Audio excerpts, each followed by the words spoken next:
This program features live coverage of an African safari and may include animal kills and carcasses. Viewer discretion is advised. This is why the Nkuhuma Pride is such a firm favourite. It's Kinky Tail.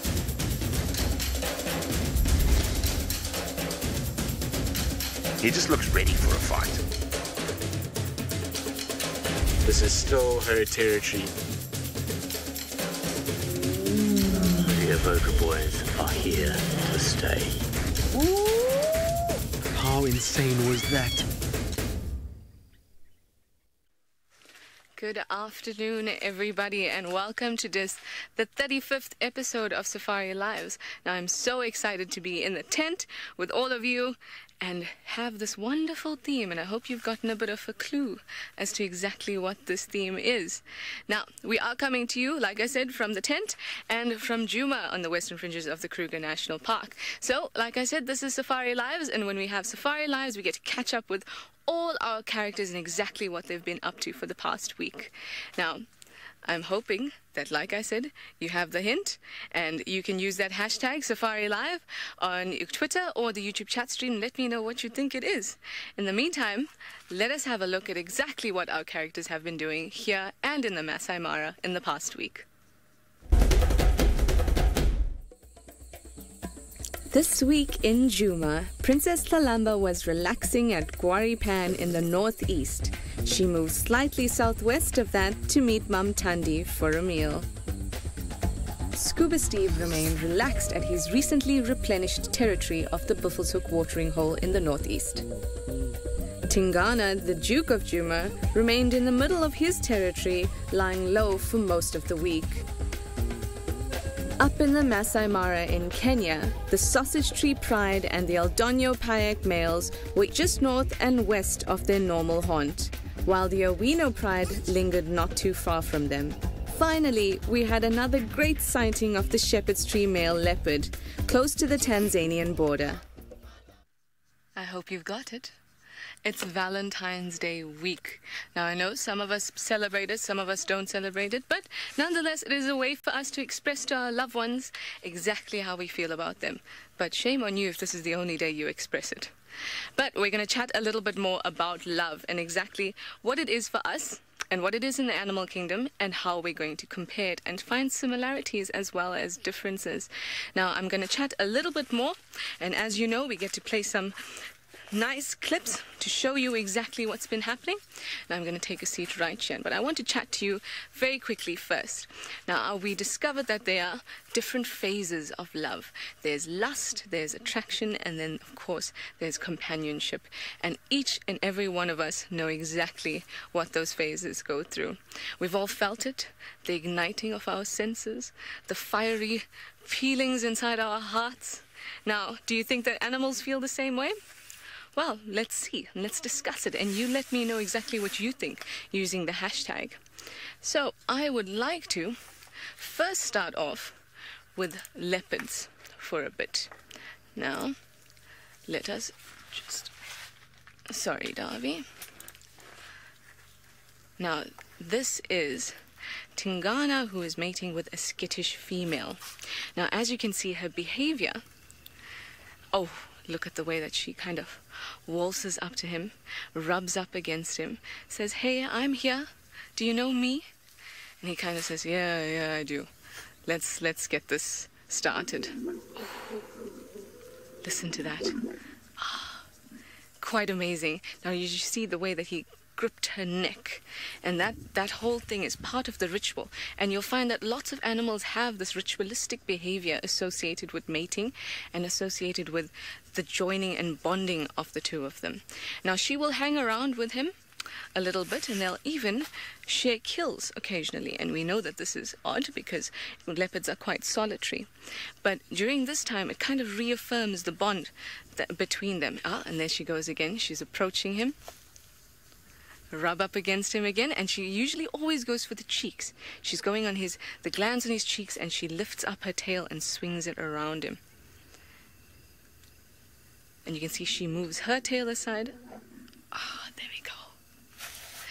Now, I'd like you to keep this in mind, her reaction and the way that she kind of flipped and turned around and struck him with her paw. I want you to keep that in mind, and we're going to look at the differences when we see the next one. There she comes again. Now this is very typical. Leopards can mate. While the female is in estrus, leopards will mate every 15 minutes for about 5 days.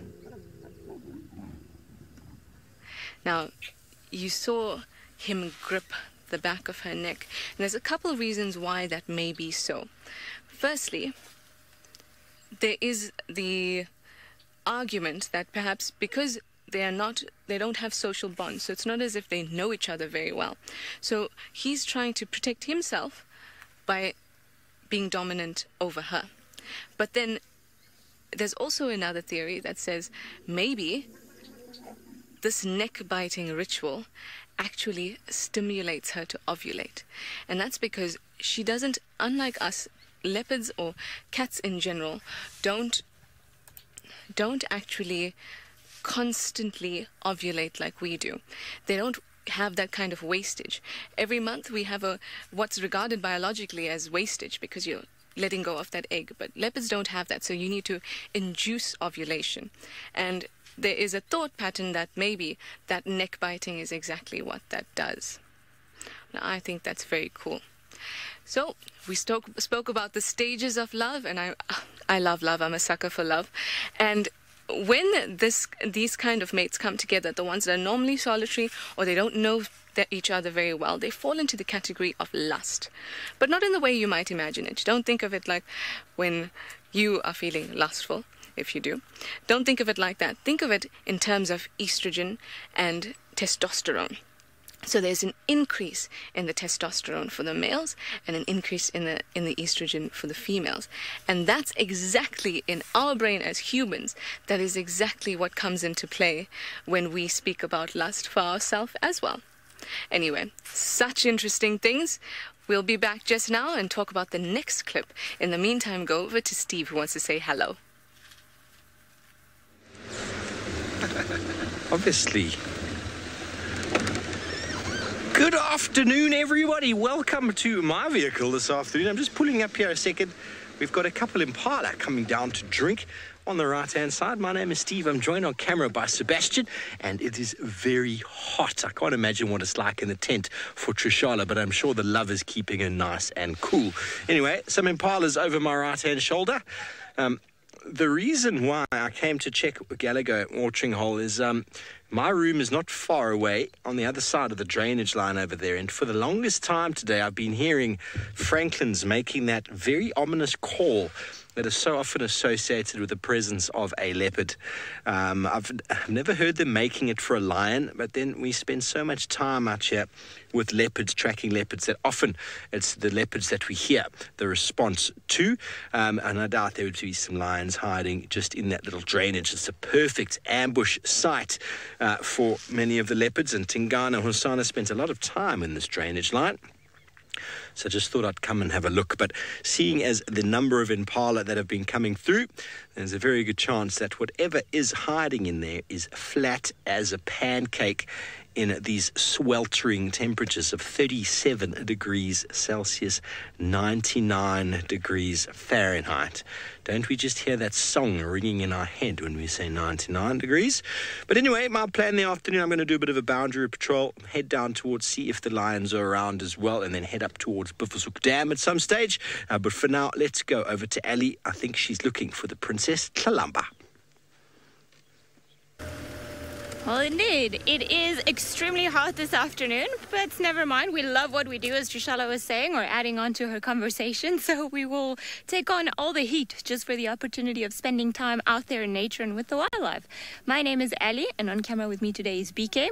And also, in true fashion, and just as Steve said, we are dying today of heat, melting away. But doesn't matter. Hopefully we'll be able to find our prize at the end of the rainbow, or of the oven, if we want to call it that. This afternoon we're actually going to go look for Tlalamba, so hopefully she will still be in the morning or the spot where we had her this morning, and who knows, maybe even her mother Tandi would be around. A girl can only dream.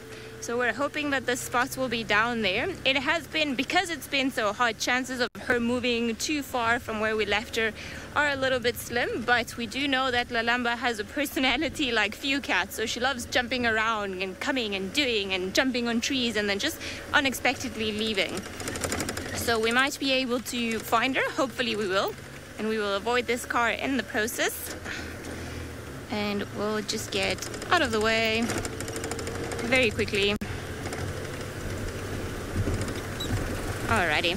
So as I was saying, this morning we had Lalamba and she was quite a pleasure to watch. She loves playing and then jumping around and then just being a silly cat altogether. It's almost like she gets into these crazy moments where she just has to remind everyone why she got her name, why her rebel personality shine through since she was very little. So she's grown into a little leopard of her own. She's started stalking, or at least we've seen her try her luck, and we have also seen her manage to catch little things, so now it's just a matter of perfecting her skills. Whew. We're still a little far away from where she was this morning. We're gonna send you guys all the way to the Masai Mara. We'll try to find the little princess.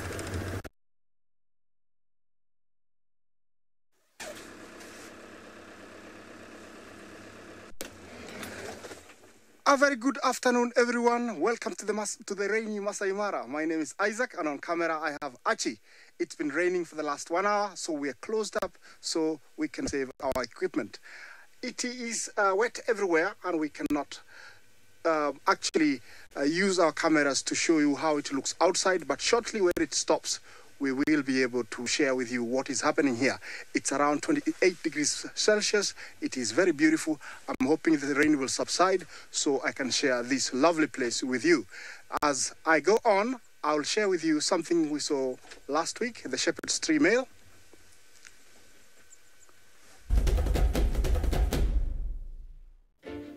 Enjoying the magnificent light of the African sunset, the shepherd's tree male sat comfortably on a termite mound. Leopards are ambush or stalking hunters. The shepherd's tree male chose the latter, slinking towards an unseen target. With intent, he moved stealthily and then halted, awaiting for the opportune moment to strike.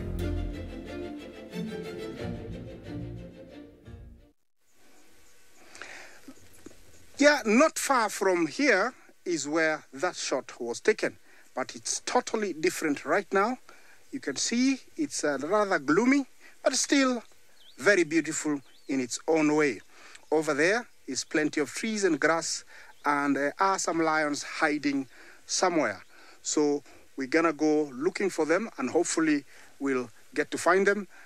And yeah, I'm gonna start around, go this way. This is the Owino Pride's territory, and I'm here to see if I can find them. If not, I'm sure we'll find something else for you. It is quite unusual for the rain to be raining this time of the year, but we do get what we call the localized rain, where it rains unexpectedly.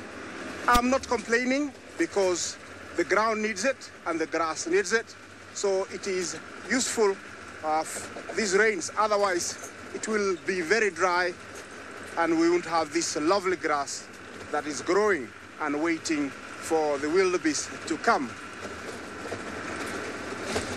I didn't expect it to be like this today because it wasn't that hot for the rain to rain, but who am I to say anything? But Neka, you love the rain in the Mara. It is lovely. Only if you can see where you're going clearly, it is beautiful. I'm not complaining though. Shortly maybe we will be able to close up and share this great place with you. So it is very wet and slippery at the moment, and I'm trying to get towards the main road so I can actually drive much faster and catch up with time, see if I can find something. I was saying it's unusual for this to rain in this time of the year, but it's most welcome. The local people love it. I can see it subsiding, and while I try and see if it's finishing so I can close up, I'll link you down to Trishala, down in Juma.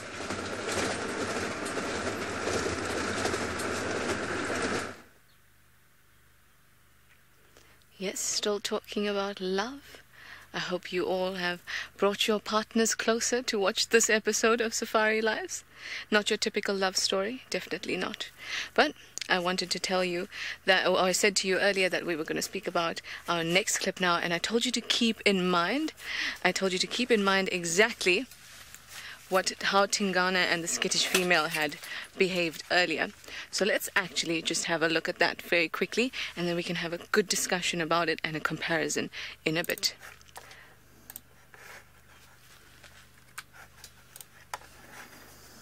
This is a nice slow-mo of exactly how the act take place. Similar thing, it's just like the other felines. The mating ritual is very much similar.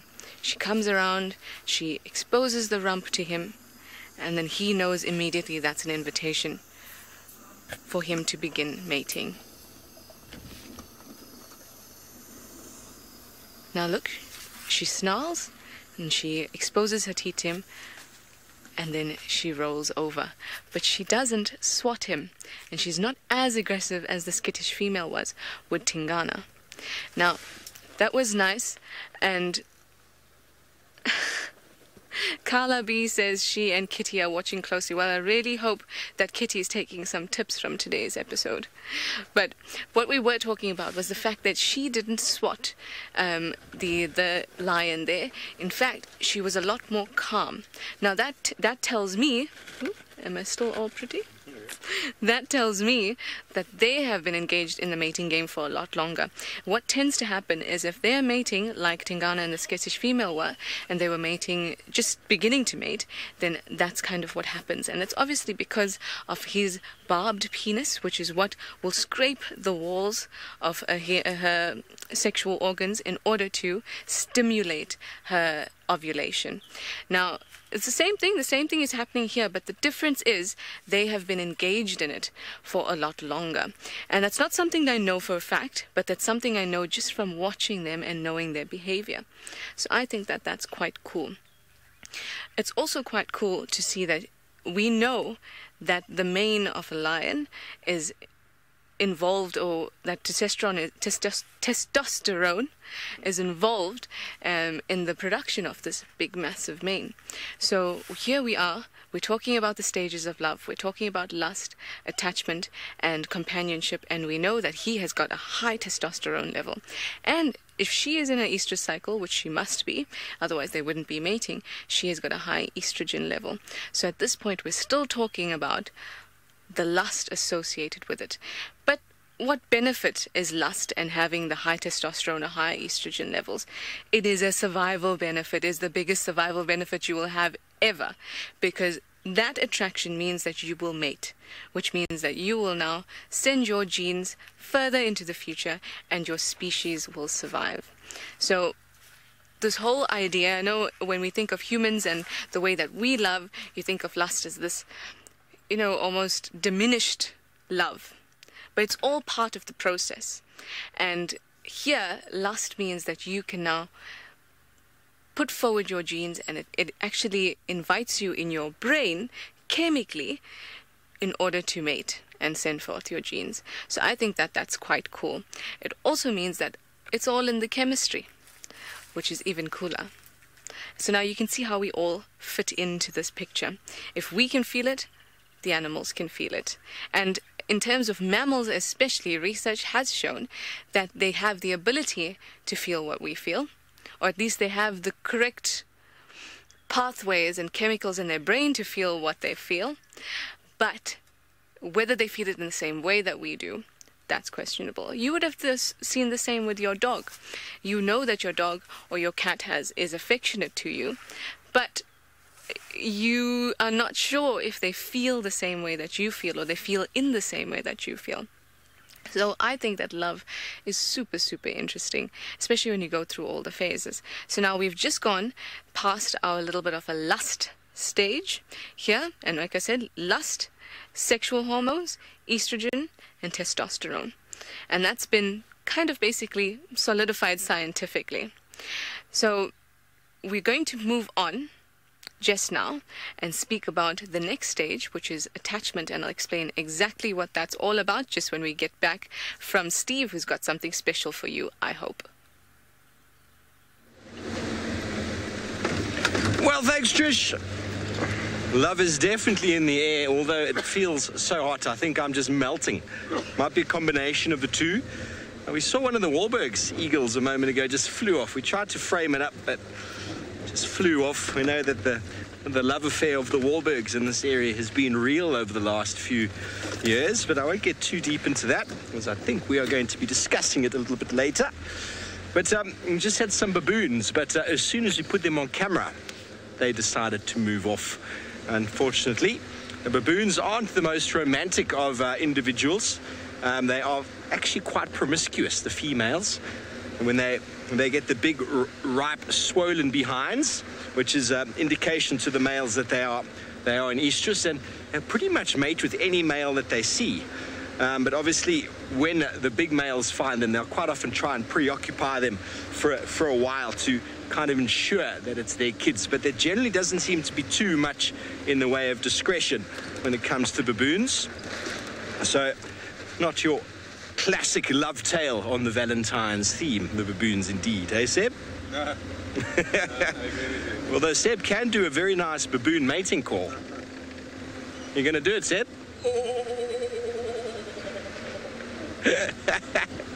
I wonder if you picked it up on the ambient mic. It was pretty soft, but we didn't want to do it too loud lest the baboons came running over here in excitement. But as I said, we check Gallagher. Nothing going on over there. Possibly when it cools down a bit, we might go into that area. I'm pretty certain by the noises something was there. I don't know what it was though, but it's probably lying quite flat. But as we go, we're going to go now check a couple of these pans on the way through. Ali did mention that there were signs of wild dogs this morning. And, well, wild dogs are a very special animal, being sort of the alpha male and female. I don't think they exchange any Valentine's cards or anything like that, but it's exclusively only the male and female involved in the breeding. And if another female does have puppies, it's a very good chance that they might actually get killed. There's not enough space, really, in a wild dog family for more than one brood, because they can have as much as 18 puppies, which is an incredible number. And very hungry dogs, you know, we've seen them providing food for their youngsters, and it's a lot of work that they're cut out for, running around trying to secure food for 4, 7, 8 individuals. Imagine you've got 15, 16, imagine 2 females have 12 each. It just becomes unmanageable. So the alpha ranking in the clan or in the family is what ensures the wild dog survival. Well, I just heard a little bird there. I'm going to see if I can find a little grass stalky here. I heard a blue waxbill, and the blue waxbills are one of the coolest birds when it comes to Valentine's, because they'll grab a little piece of blue seed grass in their beak, and they'll sit on the branch. They go chip chip chip chip, jumping around, presenting it to his would-be female or girlfriend before building a nest for her. Isn't that just gorgeous? I think I managed to capture that live last year around Treehouse Dam.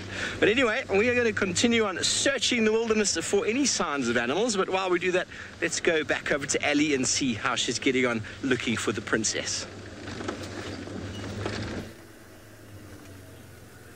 Well, it's certainly quite an interesting topic, how everything has love and lust for one another.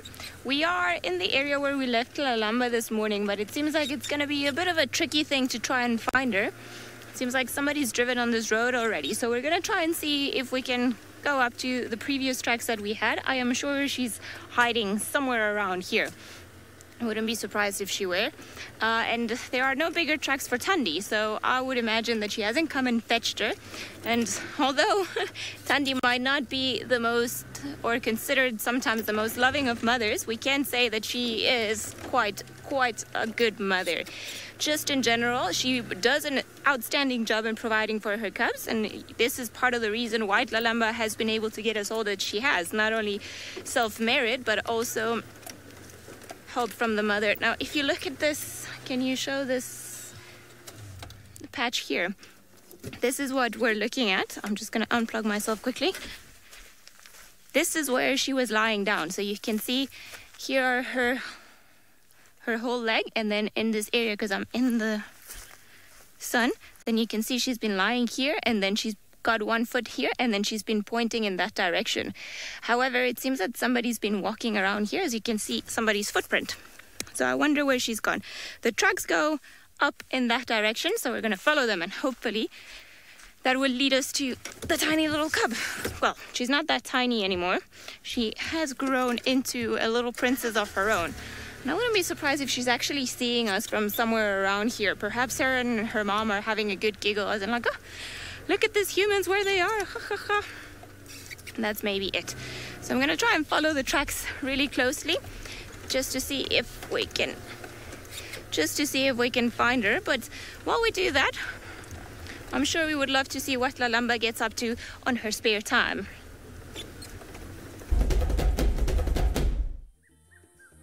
It's not always easy being an adolescent leopard.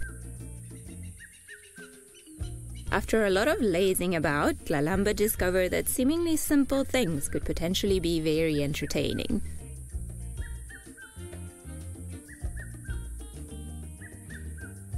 It certainly seems as though this cat is not bothered by a little water. Clearly, there is nothing wrong with her writing reflexes. The playful honing of skills was with good reason. After enough stick fetching, Lalamba felt it was time to put her skills to the test on moving targets. Her unfortunate victims, a dwarf mongoose family, who was seemingly unaware of what curiosity is able to kill.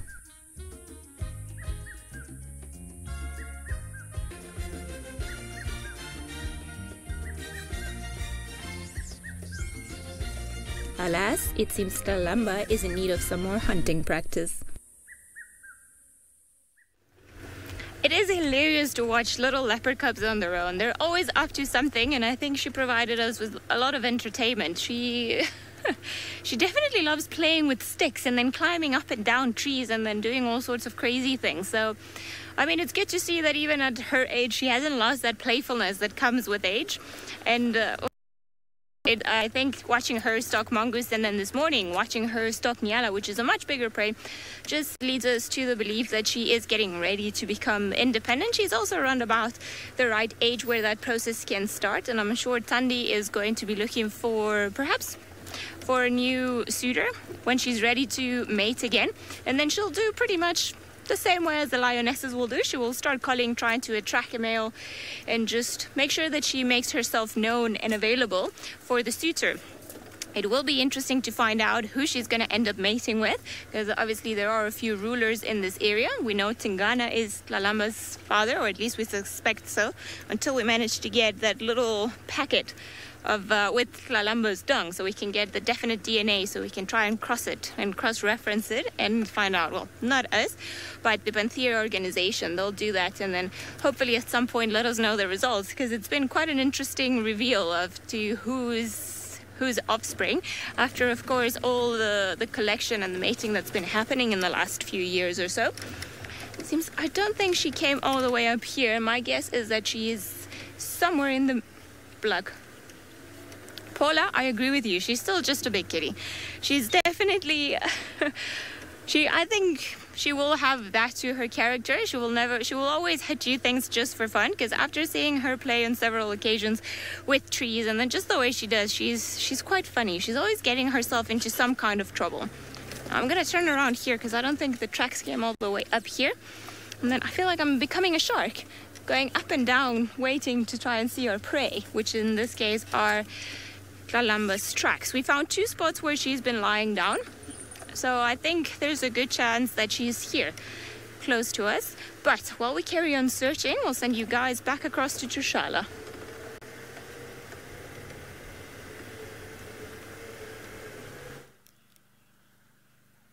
What is love? Baby, don't hurt me no more. Love a bit of singing in there. Anyway, I wanted to talk about hurt and love and how it actually intertwines. So when we're talking about lust, there isn't really too much attachment involved and not too much hurt involved, really. But when we speak of attachment and we speak of companionship, there is the potential for a sort of grief to be there, even for animals. Like I said, there's so many things that they have the potential to feel, but we just can't prove it, and we can't actually conduct the type of experiments that's needed in order to prove it. And that's one of the things that is quite a big debate in science at the moment. And it's part of it's kind of like we have hard science, which is the, estrus period is this long, and she menstruates this long, whatever. But there's also the soft science, the science of compassion, the science of emotion. And it's kind of finding a middle ground is what makes it, it's that kind of compassion that brings it together. Now, someone said Trishala, the love guru. Oh, Omkar says Trishala, the love guru. I'm born in October, so my goddess is Aphrodite, and I always think maybe there's, a bit of a love goddess in me too. Who knows? But thank you very much for that comment. So, now talking about grief and despair and see if animals kind of feel those things. And I think that's really, really interesting. And it kind of brings we always say the human aspect, but it's no longer a human aspect. What it is a life aspect. Do we all feel these things? We all have the potential to feel these things. And I honestly, truly do think that we do. It's just a matter of, are we doing the right kind of science to be able to find those things out? Anyway, I know that this is a super, super interesting conversation, and I want to hear from you. So use the hashtag SafariLive. Please do. Dina asks if big cats can feel love, can't they feel sadness too? Absolutely. The research has shown that they truly do have the chemicals and the pathways in their brain in order to feel those type of things. But sadness for us comes with a lot of other connotations. It comes with different types of attachment, and I don't mean attachment in terms of love, but it comes with the type of attachment to your parents or things and material things. So whether animals or big cats in general can feel that kind of despair, who knows? But the potential for them to feel sadness or sorrow or loss is definitely there. Well, birds are also something that display wonderful rituals when it comes to mating. So let's go to Steve and see if his birds are mating.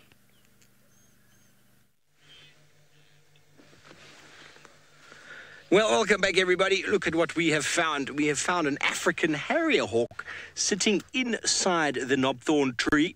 He's got a pinkish sort of face right now. Generally, a harrier hawk's face is yellow.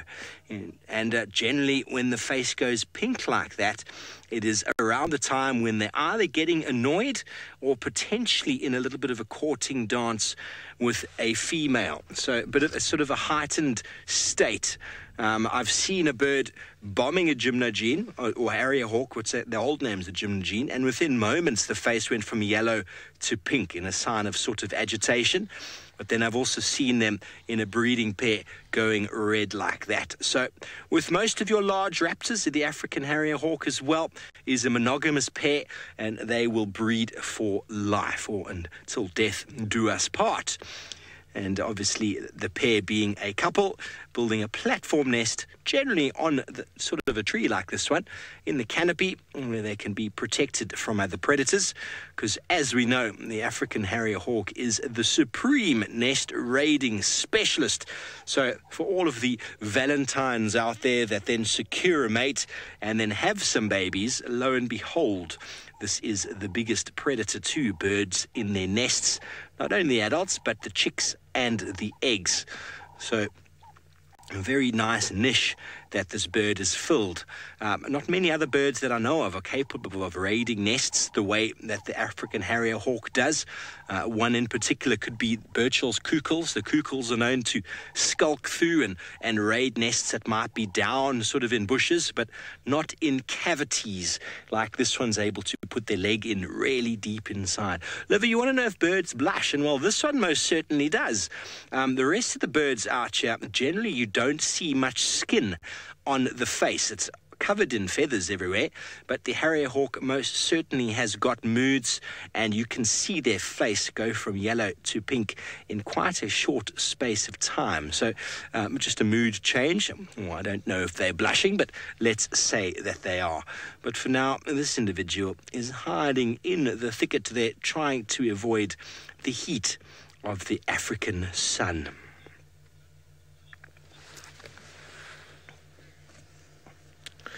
Okay, well, it's not only the birds that have the ability to blush out in the African wilderness. Sometimes not only do cats blush, but they stare on in absolute fascination as their previous lovers steal their food. Perched on top of a termite mound, Tingana posed in regal leopard style, showing off his stature as the dominant leopard in Djuma. There's no love lost when it comes to food in the leopard world, as the Duke fed casually on an impala kill, stolen from the mother of his latest daughter, Tandi. The Queen of Djuma was forced to watch from a safe distance as Tingana enjoyed a small summer night snack for one. Well, as said in that clip, there's no love lost when it comes to food. When it comes to leopards, they don't share their food very well. Even Tandi herself, when she feeds Tlalamba, she has to, and I've seen this before, she'll catch some food, she'll eat, and she'll go and lie over there and turn her back because she can't watch Tlalamba eat. She just gets a little bit sort of antsy. And Tingana's the same. He will always chase anybody off food, and he will not share because he's cheeky like that. But I suppose when you are the reigning Duke of an area, you just do exactly what you want. Well, as luck would have it, we have managed to find a hyena right here by the pan. I'm going to position you in a good spot. Are you happy there, Seb? Yeah, that will be fine, thank you.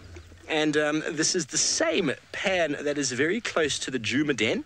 We thought we might just have a quick little look. Oh, isn't that just the coolest looking hyena you have ever seen in your entire life?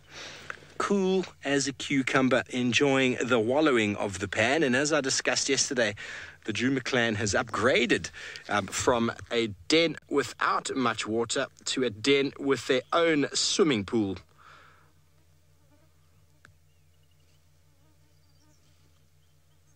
I'm feeling rather envious of that hyena now, Seb. Let's try get around. I think we can get a picture of her face. Its face. I was trying to identify the female that was in the hole yesterday, and definitely didn't manage to do so. I might need the help of some of you back home. The female is very pale. She's really lacking any spot pattern on the body that I could make out. And I don't know if this is her here. This could be her here. Let's identify this one first of all and then see where we can go from there. Yeah, this does seem to be the same one. She's got no nicks in the ears. And there's almost, oh yes, she's got weird spots on her bottom.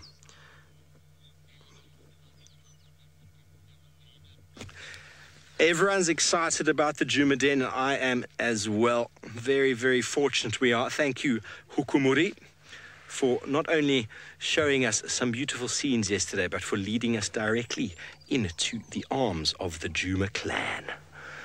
Well, I don't know about any of you out there, but I'm feeling rather hot. I've managed to bring a little spray bottle with me, thankfully today, which is very, very nice for fending off the heat.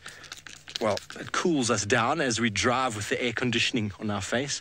Very, very nice. So anybody, #SafariLive, identify this hyena for me. That would be most appreciative. And then we'll double check, in fact, if it is the mother of the two youngsters, the two brand new individuals that have been sired. I don't know if they're born in this hole or if they're born somewhere else, but I'm happy to see them here. You'd expect, with Hukumuri visiting here yesterday morning and another, what Tristan believes to be that skittish male that's been hanging around. He visited here last night very briefly. You'd think that maybe the Djuma den would think of maybe relocating. 2 leopards in 12 hours is quite a thing for a hyena clan. So we're going to go in and see if there's anyone in attendance. See if there's any festivities taking place. And we're just going to poke our nose in here, have a look, go see if there's anyone there. Please identify me if you know who that female is, and we'll be able to find all of that out. But in the meantime, let's go up to the rainy Masai Mara with Isaac. We have found the Oldonyo Payek males, but they look very uncomfortable in the rain. It is so funny to see them trying to hide under that small bush, whereas there's many bushes, but I think they got off guard, and so they didn't catch up to get to the bigger bush. This is what happens when it rains. The lions don't love the water, and so they will cuddle and try to pass time, hoping the rain will pass as quickly as possible. These are the Oldonyo Payek males.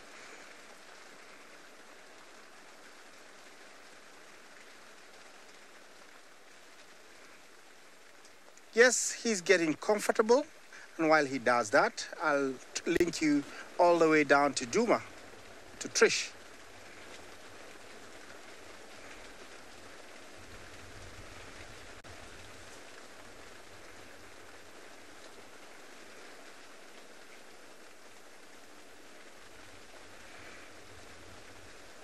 Yes, you can tell.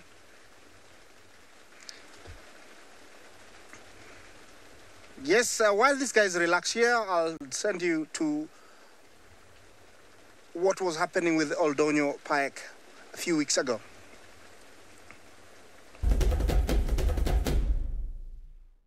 Buffalo are a consistent delicacy to the Sausage Tree Pride and the Oldonyo Payek males. As the Pride severed yet another bovine meal, an unknown lioness approached the kill, but the Oldonyo Payek male was having none of it.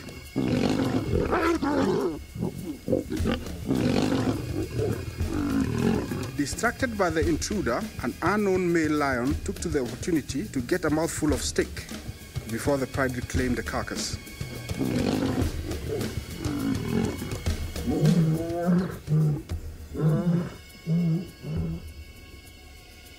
The peaceful meal was again disrupted by yet another unknown male.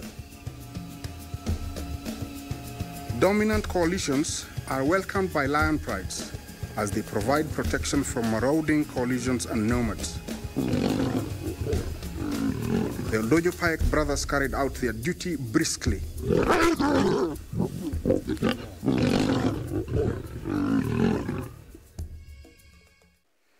Well, he has gotten up and he looks rather quite lean, but very healthy.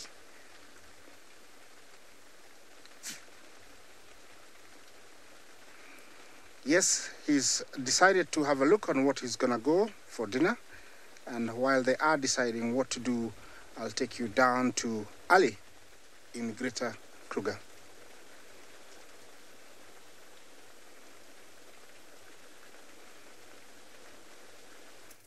Right, it seems like she's been walking up and down the road, which is making it a little bit difficult for us to try and follow her. Seems like her last tracks go in that direction, or at least the freshest ones that I can find. So I wonder if it's not worth it perhaps going around all the way to Gari Katline, because we've been looking in there and I've gone for a walk as well, but I cannot find or see or hear anything. So it's just becoming a bit more of a mystery as to where the little princess might have gone. I wouldn't be surprised she's been watching me all along. Like this morning, she was hiding very, tiny, making herself look smaller than what she actually is. And then if it wasn't for the glint of her eyes, I'm pretty sure we wouldn't have seen her. She was tucked in the grass very well. So because it's been so hot, I don't doubt that they're doing it. And leopards are very good at hiding. That's what makes them special, and perhaps that is their superpower. And Tlalamba, obviously, he's inherited some of those skills from her mom, Tandi. So I wouldn't be surprised that she's actually perfected the skill, or will carry on perfecting the skill. She seems to be, though, quite sociable in the sense, or habituated to the vehicles, if we want to get technical and proper. And I think that's what she might be doing. She might just be laughing at us from somewhere. I'm not too sure. I don't have that feeling that she's watching us. So I think maybe I'm going to go check onto the other road, just in case something disturbed her throughout the day. Perhaps even Tandi. I can only see one set of tracks, though, so I'm not too sure Tandi... Well, I don't think, judging by the tracks, that Tandi's actually been around to fetch her. but it's not that much of a walk from here all the way to the other road. So we're gonna carry on watching. Hopefully we'll be able to find some tracks along the road or something that's gonna lead us into where she is. We do know that she loves playing and hiding, so I'm sort of hoping that we're gonna see just a branch of a tree going like this, and then we'll know there's a little leopard in there. I keep saying little leopard. I think it's just she's not that little anymore. She's actually good sized, but for her age anyway. But it's, you know, it's just endearing. It's always fun to see them grow up, and we absolutely love that we have the opportunity to do that, because it's not only, you know, just watching what they get up to every day. It's also just seeing how they develop and how they grow into their own personalities. I think that's perhaps one of the most interesting things, and how every single one has something different to add. Sorry, I'm driving with my head on the ground. I just want to make sure that I don't miss any tracks around here for her. Hopefully not. What are these tracks? Not leopard tracks, so we can carry on and we'll see. Maybe we'll be able to find someone on the other side. Now, of course, there's a drainage line in between that road and the road that we're heading onto, so between Gaurikatlan and Hyena Road, and that's the area that we're maneuvering in. So last tracks she came onto this side. It's a bit of a big block, but we can try, you never know. Maybe we'll find her, she'll make our life easier. Maybe we'll see some tracks for her on the road, and then we'll know exactly where to follow her in. Now, as I was saying earlier, it became a little bit tricky because we saw two spots where she had been lying down, and then all of a sudden something disturbed her and she turned around and went in a different direction.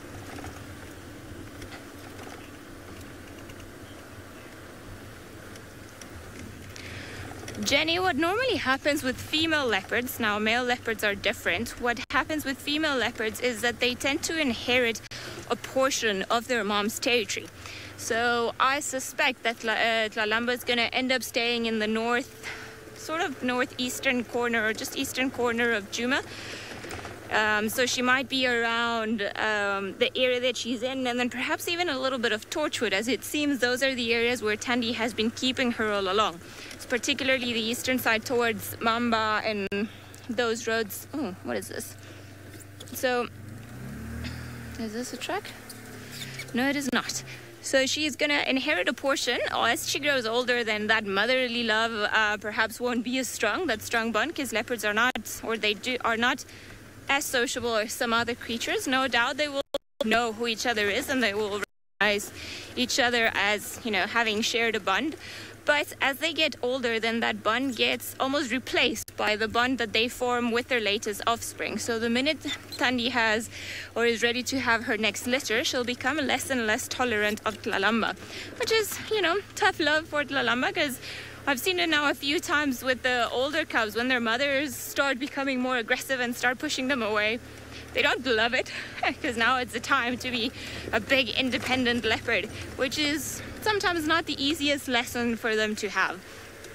So I think Tlalamba will benefit from Thandi's protection and care until Thandi isn't ready to have her next litter, in which case, and she's going to devote all her time and energy to the new litter to make sure that she can grow them. Right, seems like Trishala is full of interesting things today, so let's head back over to her.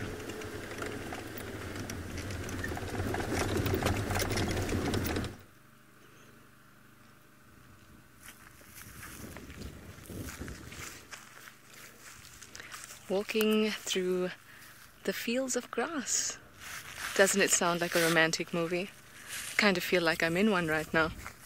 I had an amazing question from a viewer called Rocky, I think, and this was really cool because he spoke about instinct, and he asked, how do we know what animals feel instinct, or which animals do feel instinct?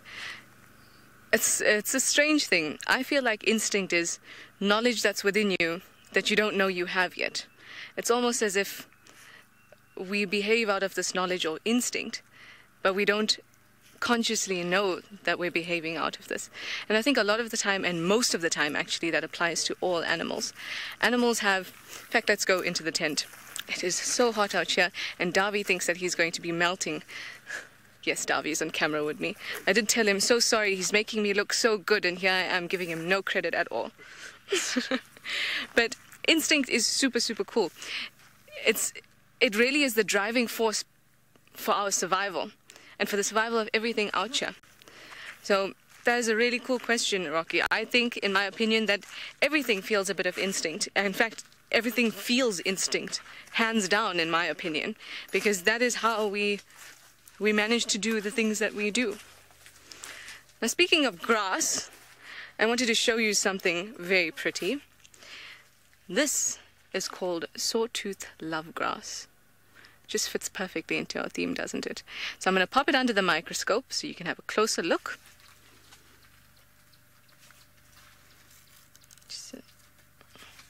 Let me actually have a quick seat here. So there we go.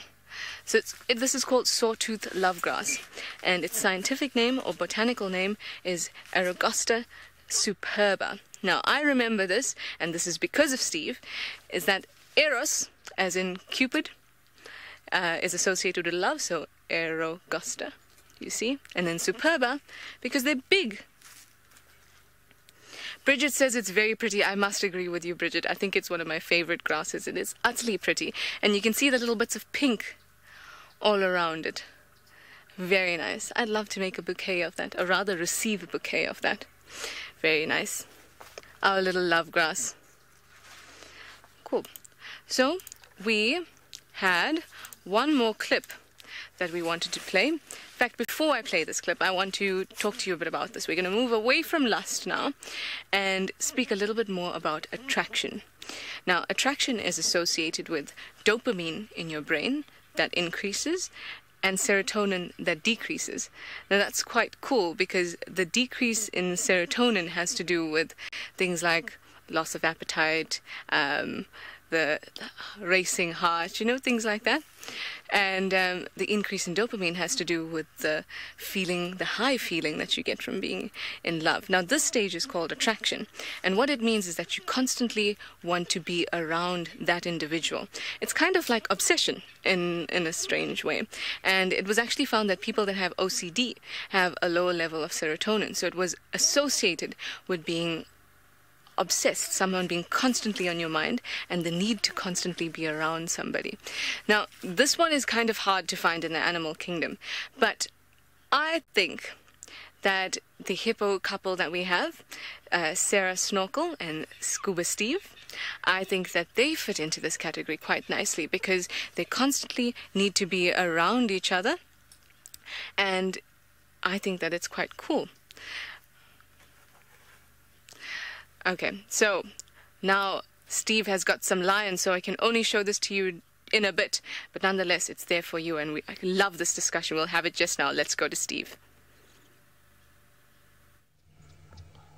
Well, hello everybody. We do indeed have lions. They're very flat in the grass on our southern boundaries, so we thought let's frame up a pair of hooded vultures. And well, like the gymnogene African harrier hawk, they are monogamous and probably, as with most of your large raptors, are regarded as having a lifelong pair bond.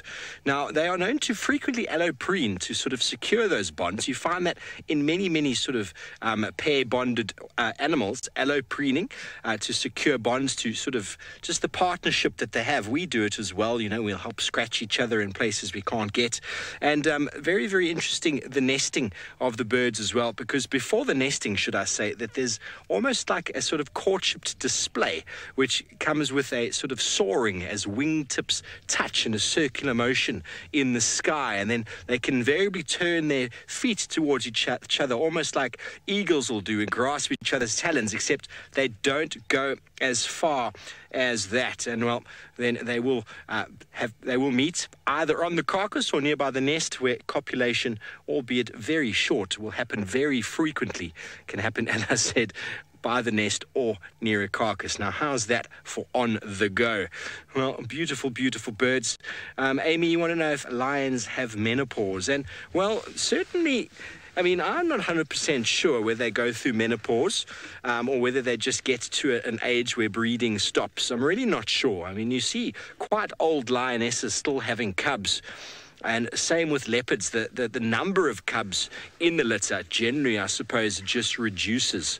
But I've never seen, I mean, I've seen the adult lionesses in a pride breeding, and then there's generally like a 2-year period between the next breeding, and that 2-year period then just seems to be too much, and then you never really see that lioness again. So I've seen 14-year-old lions have cubs, and then by the time she's ready for mating again, generally that lioness is gone. 16, 17 for lioness in the wild is a very, very high number. Very, very big age. Anyway, not very exciting here. The Nkuhumas still quite well settled after their waterbuck from yesterday. Big male waterbuck obviously would have fed them. I believe there were 8 or 9 of the lions here. We've only counted 3 of them. We've only counted 3, but I'm sure there are many around. There's lots of vultures. Most of them are hooded vultures, and, well, what we know, hooded vultures don't only walk around on the ground and mate near carcasses. There's a vehicle in the background from Chitwa. They also will feed on the scat of the lions that are highly, highly rich in blood and in protein and in sort of undigested meat, really, through the tract. It is the most revolting thing to see, but a bird has got to eat, I suppose. And that's one of those adaptations that the hooded vulture has really managed to sort of capitalize on. Here we see the love pair once again. You kind of assume that they probably are together. During the dry season in our winter months is when most of your large raptors will be breeding. So there's no breeding right now. So it's a very good chance of finding both of the pairs, or both of the pair at a sighting. Because generally in the dry season, when one is on the nest, the other one is away searching for food to bring back to not only the waiting mother or father, but also to the chicks once they hatch. James, you want to know which of the vultures has the lowest sort of breeding success? I really don't know. I really don't know. It's possibly the larger of the vultures. Is generally the larger the bird is, the lower its breeding success is. But without having too much information for you on vulture breeding, you look at Cape vultures and lappet-faced vultures, and they are on decline. Vultures in general are in decline, but the Cape and the lappet-faced more so. And a lot of that's got to do with the fact that Sheldon over there is doing some crazy off-road driving. His car is moving a little bit. Anyway, we're not going to look at Sheldon anymore. When you go down a little bit of a slope and the car starts to slide slightly, that's when you start to sort of worry yourself a little bit. But anyway, look how full their bellies are still. They are so uncomfortable. There's one of the adult lioness you can see with her injury on her back of her hip. Look at that belly. There's just nothing for them to do. Mean a moo, indeed it does. The hot weather makes everybody sluggish, and when you've got a waterbuck in your belly, even more so. But it's that uncomfortable sluggishness, you know. All of you have had a Christmas meal or a Thanksgiving or whatever it is where you've gorged yourself to the point of no return, and there's nothing you can do. I mean, you can look at that belly. Look at that belly. That is enormous. I mean, it's still higher than the shoulder, which means that they are still probably going to be here for another day just digesting. There's no need to go anywhere when you're a big, full lion. There's water right here. But most certainly, animals are very sluggish in the heat, and a lot of that's got to do with energy conservation. If you move around in the heat, you're going to lose moisture, you're going to lose or gain heat, and you're going to expend energy cooling yourself down. So the best thing to do, like that hyena, is to find a cool puddle or pool and go for a swim. What do we do when we are hot? We put on the aircon, or we blow some air on ourselves, or we fan ourselves, or I spray myself with a bottle of water that Sebastian is now confiscated from me. But most certainly, lions for the most part don't do anything in the heat, and when they are full, even less so. So, for those of you who did not know, these are the Nkuhuma Pride. Tristan had them yesterday morning, finishing up on a waterbuck.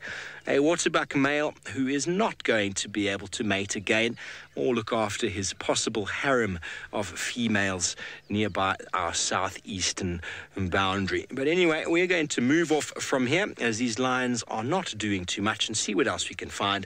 In the meantime, let's go back over to the tent with Trishala to see if she's gotten any cooler. more about this love discussion.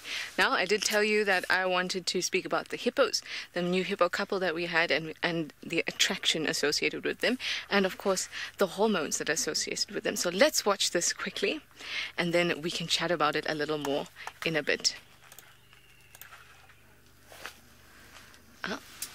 There's the happy couple. So Buffelshoek Dam, or waterhole, is now deep enough for him to kind of be able to establish himself again in this territory. Oh, look at these terrapins on top of Snorkel, Sarah. Those are serrated hinged terrapins. So they are quite known for plucking the ticks off and pests off these hippos. And there they go together for their walk off to get something to eat. Now, we all know that, you find somebody you like and then you need to go out for dinner. Otherwise, it's just not right.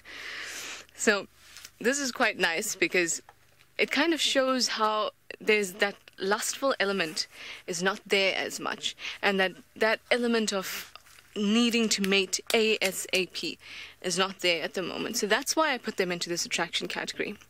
And the reason I didn't put them into the pair-bonded category or the companionship category is because the male hippo has one of the highest levels of testosterone out of all the animals that exist on the planet. Constant levels. The only animal that it's rivaled by is the bull shark, or the Zambezi shark that we call it in South Africa. So that tells me that he has a lot of aggression and also would have a lot of inclination to mount numerous amounts of females. But he still is collecting females into his harem, and each one of them gets a certain amount of attention. Now, I don't mean attention in the same way that you might give your partner your attention, but every female has the opportunity to mate with him, or rather he has an opportunity to mate with each one of those females. And you know that hippos, when they want to be territorial, they will spray their dung with their tail, and in that dung are high levels of testosterone as well. So that's telling us that females will smell that in the water and know that he's ready to mate. He's got really high levels of testosterone, and in the females, her urine has a high level of estrogen and progesterone as well. So there's all these indications, these chemical cues to let them know that they are attracted to each other and that they are going to be mating at some point. Rosalind would like to know how long hippos mate for. It's quite a short affair, and it starts with him kind of sniffing her rear, and he tries to get the chemical cues and decide whether he thinks that she's fully in estrus or not, because remember, with the estrus cycle there's a peak in estrogen, and that's when he wants to get in, because that's when he has the highest chance of making her pregnant. So Rosalind, that was it. So he will sniff her, he'll check that out, and then they'll kind of have a bit of a tussle, and he will pick up his massive mouth and she will pick hers up, and they will kind of have a bit of a fight, but they won't hurt each other. And then eventually she will turn herself around and present her rump to him, at which point he will mount her. And then she gets submerged for a little bit, and then she tries to come up every now and then, because obviously they need to breathe air, and then he kind of still wants to be dominant, so he will snap at her each time that she lifts her head up to breathe. So that whole affair can last anything from seconds to a few minutes, but not much longer than that. And it's the same, that's actually considerably longer than with the cats that we watched earlier, where it was literally, it can be 15, 20 seconds, and then they're out just like that. So thank you for that question, Rosalind. I think it's quite interesting how we have these differences in the way that animals communicate their sexuality in a way. They communicate that I'm ready to breed, you are ready to, like with leopards and lions, they actually have quite, I wouldn't say weak sperm, but low mobility sperm, and they're not very successful each and every time they mate.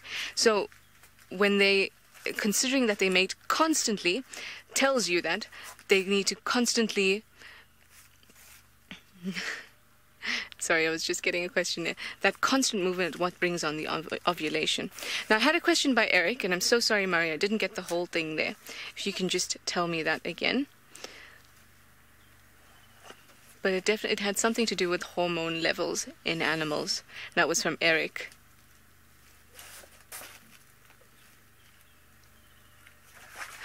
Ah, that is interesting. So Eric wants to know if an animal, a wild animal, can choose not to respond to different hormone signals. No, that can't happen because it's kind of hardwired into you. Now, I remember when I was in high school, and I was like in grade 10, and my biology teacher said the meaning of life is make more of me. And that is why breeding is such an important part of biology. And the hormones are what initiates it. And if it weren't for those hormones, the meaning of life for each one of us as animals that breed and want to have our genes pushed forward is lost. So it's kind of like consciousness and being able to say, I don't want to respond to something is secondary to the primary function of being able to, the hormones pump through your body. It's the same with stress. You don't have, when it comes, I mean, there's mental stress as well, where you might put yourself under stress, but the stress of your body and the chemicals associated with stress is something you don't really have control over, because your body is reacting in the best way for its survival. Very interesting, I think. All these hormone things are very interesting, and it's the same with humans. We don't have the ability to consciously suppress these things. Well, there's some interesting things going on in the Mara. There's heaps of rain, so let's see what Isaac can do for you.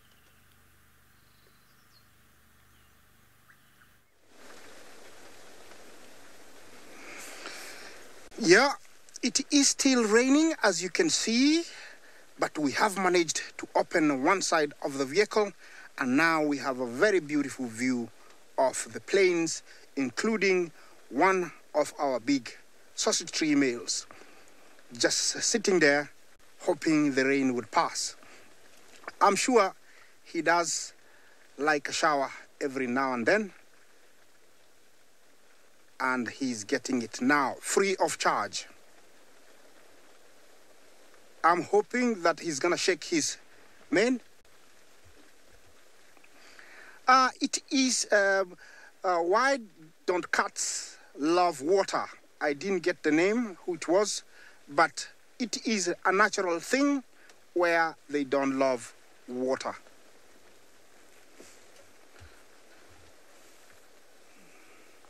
Hannes, I hope I answered your question. Yeah, cats don't love water naturally, and as you can see over here, they don't love water at all. You know, they have their heads down, and even for the males it's better because the mane does drop, and so it drives the water away. The females usually get it direct, and this is typical of their behavior. They do it like this when it's raining, and they can stay in one spot for very long because it gets soggy. So every now and then they'll stand up and walk. I'm hoping one of these guys will wake up, shake his mane, and then we'll have a beautiful, you know, like fan of water going everywhere. And then he's gonna find a much drier spot. The one behind here is the one that was injured. If you didn't join us last week, we saw these two males on a buffalo kill that was made by the sausage tree girls, and they dominated it towards the end, and this guy was limping. We don't know what injured him, but he still got that limp. He's very much dependent on his brother now. I've seen where his brother stood and he had to follow immediately. He's much more dependent of his brother now, and he will until he feels much better.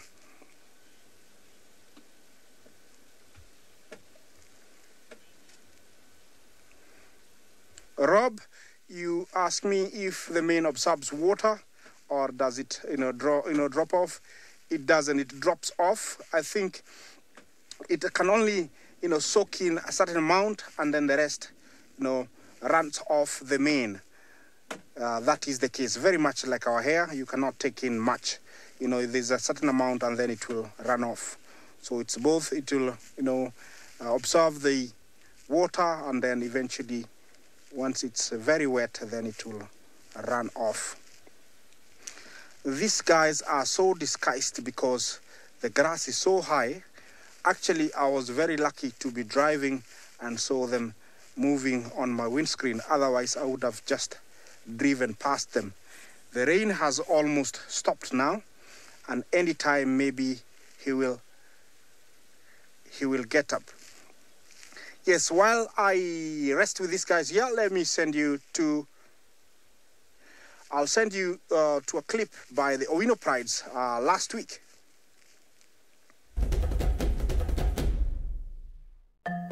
The 4 lionesses and 1 sub-adult male of the Owino Pride looked famished. It seemed like these lions had not made successful kill in days. Prowling their territory for food, the pride took 2 vantage points, hoping to spot a meal.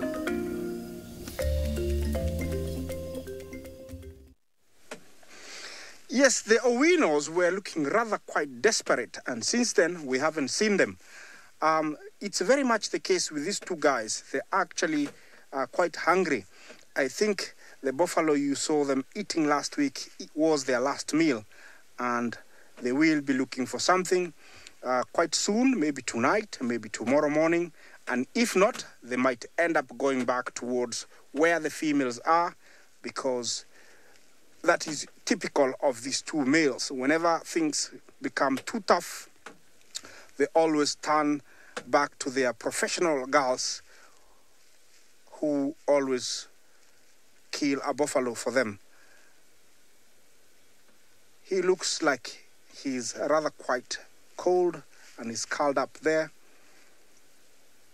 But mind you, lions look like they can be very lazy, but he can jump from what he's doing to up to 60 kilometers an hour in 3 seconds. So it's an animal you don't want to, walk and give it a rub. Right now he's listening to me. They have very good sense of hearing. I'm sure he can hear every little movement in the grass. And if there was something that would, make a certain different noise, he would pick up that there is something. So he is listening, and he is quite sure that there is nothing close to him. The other male seems to be a little bit much more active. Oh, is he gonna get up? No?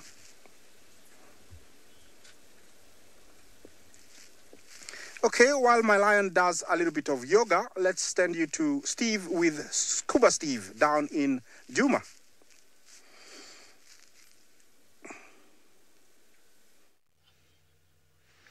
Well, thanks, Trish. We have made it all the way up to Buffelshoek watering hole. And obviously to try and find the lovers, Scuba Steve and Snorkel Sarah. But while we're waiting for them to re-emerge from a deep breath underwater, who knows what they're doing under there, we have got the worst parents in the world, according to James Hendry, the Egyptian goose family at Buffelshoek watering hole. And again, a monogamous pair, mating for life, following each other around all the time. Every now and again, you might find one goose on its own, the other one off somewhere, and generally while the other one is waiting, it's basically just shouting to the air as it waits for its lover to come back.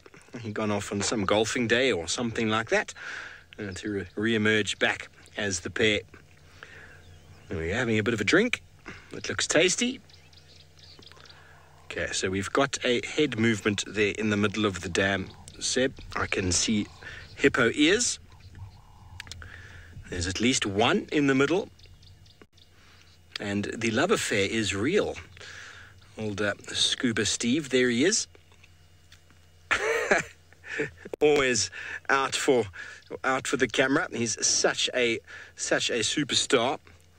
He has never really been too excited with us, has he, Seb? I remember VM used to dislike coming up here because Scuba Steve never did anything. Oh, there we go. There's a second one. There's some nostrils. Ooh, what's going on under the water? So we've got the two hippos here, Scuba Steve and Snorkel Sarah. He was on his own for a very long time, and she emerged last year at some stage when there was still a fair amount of water in Buffelshoek. And then the water disappeared, and so did she. Obviously, the Valentine's Day that she wanted, or the lover that she demands, needs to have at least enough water to cover her entire body. At the moment, Buffelshoek is looking rather nice and, well, not full, but there's enough water to at least cover the pair of them. And, well, talking about Scuba Steve and Snorkel Sarah, let's go and have a look a little bit about their romance. Buffelshoek Dam has become a bit of a love pond after the rains, with Scuba Steve and Snorkel Sarah reaffirming a love affair that developed last year. While this terrapin might enjoy sunning itself on Scuba's large back, it's obvious for now that there's only room for one other in Scuba Steve's waters. Yeah, well, in the absence of Scuba, or should I say of Snorkel Sarah, Scuba did have his terrapin friends with him most of the time. They do so like to ride on his back all the time. How many times have we seen them surfing? But since she's returned, they haven't been so much of a feature. Every time I come here, the terrapins, they seem to, it's one of those things of girls before buddies sort of thing. There is a girl around, so he kind of starts sort of ignoring his friends that have seen him through the long, dry months of last year. I suppose it's not only hippos that do that. We see it in many, many humans. I've got many friends who, when they've got a girlfriend, you don't hear from them for months. And then as soon as things are not working out, suddenly you start getting phone calls again. I wonder how many of you out there have got friends like that who, we call it being whipped. As soon as they've got a girlfriend, they completely forget who their friends are. Just on the left of the bank there, Seb, is one of the terrapins, just in the open. Just straight there and a little bit left. There we go. There's one of the outcasts of Scuba Steve. Normally that terrapin would be enjoying some time on Scuba's back, or maybe it's due to the fact that Scuba's out in the middle of the open there, constantly going in and out of the water. Very hard to surf a submarine. So he's now in the shade of the lee of the wall there, and obviously will go in and out of the water as the heat, or as the temperature changes on the Chelonian's body. We should maybe ask him, what does he think of the new romance between Scuba Steve and Snorkel Sarah? There definitely is room for a kid, a baby or two, inside the watering hole here, Scuba. I wonder if he's making any plans for that. What have you got there, Seb? There we go. They're very, very good swimmers, moving very quickly through the water. There we go. Oopsie. They were playing battleships there. There's another one coming. Whoa, we've got a terrapin war happening right here, folks. There's at least 3 in picture, all underneath the water now. Look how fast they're moving. Wow. Incredible. Incredible. What's going on, I wonder, under the water? There seems to be more happening there than we can see. We need to get an underwater camera and then go in there, and obviously, hopefully, Scuba won't give us any trouble. And then we'll be able to see what exactly is going on with the submarine terrapin activity. Okay, now we've got Scuba standing up there, Seb. Actually was mistaken before. When I just saw ears, I thought it was him. That is definitely Scuba right there on the left. The big, dark-coloured male. And the female's got a bit of pink around the ear and the eyes. Debbie, you're on the gestation period of hippos, and it's very interesting, in fact. It is equivalent to that of humans. It's only 9 months. And now, if you put that into perspective, a hippo is an enormous animal, and they are equivalent in weight to a white rhino. And a white rhino has got a gestation period of 15 months. So living in the water allows hippos to breed at an earlier stage, or to have their babies born at an earlier stage, because they can be protected in the water. Well, we're about to be photobombed, Seb. From the right, in comes our big male giraffe who he's on his own. So, you know, guys on their own always want to mess with any Valentine's Day cheer that there might be. He's going to see if he can find a couple friends and go off to the local watering hole and sort of just enjoy a little bit of time with his mates. He was looking at Scuba Steve a little while ago and was wondering, Scuba, you with your girlfriend again? I just wanted to come here for a drink and a bit of a chill. Nature Girl, you want to know how we know it's the same hippos? Well, that's a very good question, in fact. Scuba Steve's quite characteristic. He's definitely a male. He's quite brown around the ears. He's the one on the left. And he's got a couple of scars on his back that are generally quite characteristic. And he's the only male we generally find here. Last year, he had a couple younger boys. I think they were boys. They were hanging out with him, but they were much smaller in size. They weren't nearly his sort of size. And of late, a female with pink eyes and pink ears has been around and has been attached to him very, very closely. They've been very, very close. It's almost as if they are touching constantly, a little bit of a love affair going on underneath the water, feeling quite comfortable with each other's caress and each other's embrace. But talking about watering holes, this giraffe on the right, Seb, I think is about to have a drink, and there's nothing more entertaining than watching a big male giraffe go down to drink as he spreads his legs. He's eyeing the water for any crocodiles. Or maybe he's just looking at his reflection before he goes out for a night on the town, seeing if he looks okay. He's trying to ascertain exactly what is going on there. But I'm sure he's about to drink now, Murray. So if you just give us another moment here just to witness this, and then we most certainly will go off up to the wet and rainy Masai Mara. But watching a giraffe come down to drink, sometimes you need some patience. Sometimes it happens quite quickly. Sometimes they give up after about 5 minutes of thought and then move off thinking better of it for the time being. Yeah, you see the red-billed quailias coming down en masse to drink. They are breeding this time of year. Also monogamous pairs for a time period. You can see the black and the red beak, the black around the face. That's the breeding plumage. And they are the highest accumulating birds or highest number of flocking birds in the world. The red-billed quailias. Sorry if I said something else before. The heat might be getting to me. Okay, are you going to put your head down, boy? He's thinking about it. He's thinking about it. He's licking his lips. Very nice. He's been obviously feeding for some time. He's got a belly full of food, and now he needs some necessary moisture to aid in the process of rumination. And, well, giraffe, like most ruminants, generate an enormous amount of saliva, which is used for surrounding the food.